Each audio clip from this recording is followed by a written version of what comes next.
A woman interviews in a white room. Text: Deborah Stone, PhD, behavioral scientist, CDC. In the bottom right-hand corner, a logo for the CDC appears, featuring an abstract bird made of human faces in profile. Connecting youth who may feel socially isolated or in distress with positive peers and with trusted adults can actually reduce their risk of suicidal thinking and of suicidal behavior, and it can increase one's sense of belonging and personal value and self-worth. Blue graphic lines slide away to reveal the Colorado state flag fluttering against a blue sky. Text: Denver, Colorado. An angular pink sign in front of a distant snowy mountain range reads Sierra Middle School, home of the Eagles. Kids with backpacks head into the middle school past an American flag and a Colorado state flag. A girl interviews. Text reads Kenzie Jones, student peer leader, Sierra Middle School. Sources of Strength is about connecting students and staff to their strengths, and when they're struggling, those strengths can be used for them to lean on so they can focus on the positive and not the negative. Students wearing backpacks stride down a tiled school hallway together. A woman interviews. Text: Ann Walton, Team Universal Prevention, Douglas County School District. Sources of Strength is a peer-led program that helps students know their hope, help, and strength so that there's always hope, that they can always have help out there, and that there's strengths that they can always go to. The wheel is made of 8 strengths that was developed knowing what people turn to when they went through trying or tricky times in life. On a classroom wall, a poster reads, What are your sources of strength? Cut-out paper figures taped to the poster are labeled Mom and Dad, along with positive attributes. A colorful wheel divided into 8 slices lists mental health, family support, positive friends, mentors, healthy activities, generosity, spirituality, and medical access. It's evidence-based, and it really can make a difference for most students in knowing that they have this to go to. In a classroom, a man with a beard stands in a circle with kids holding their arms out. He draws his pointer finger up from one girl's upturned palm, teaching her a game. Then he interviews. Text reads Scott Lowe Murray, Director, Sources of Strength.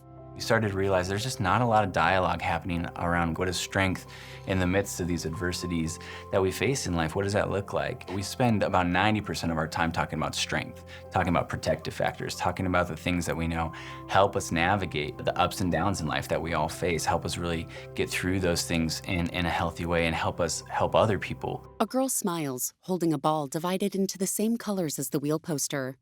In another classroom, students face a teacher beside a projector displaying an image of a waterfall.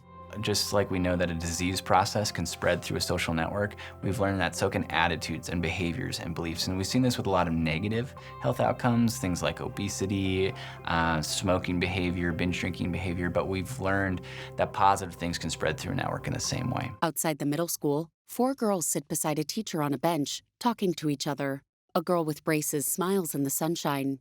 Another girl laughs in front of the distant outline of the Rocky Mountains. Things like hope and connection and trust towards adults and help-seeking behavior and healthy coping, these kinds of things can spread through a network. So by providing that process and that platform for their voice to be heard, for their voice to be leveraged for good, we're really able to see that happen on really a population level. A close-up shows a girl nodding as she speaks. In a classroom, another girl smiles as she sits at her desk. An aerial view shows kids heading towards a long row of parked school buses. We're very aware that every school is going to run sources differently than another school because it has to fit with their culture of their building and what works best for them. But we really go in and try to give them the tools. We could then come in and train them and offer support throughout the year. Scott walks a woman wearing a badge down a school hallway past paper chains of people holding hands. They stop beside a window to talk. It's as easy as just a phone call to have us come in and get it started. In a tiled hall, a student runs in slow motion to catch up to his peers. A man with a goatee interviews.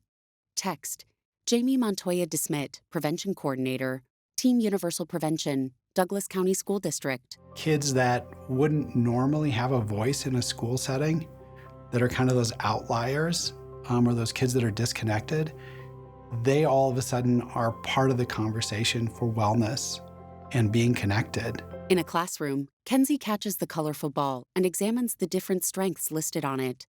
In a hall, yellow paper letters read, team time, between the chains of cutout people holding hands.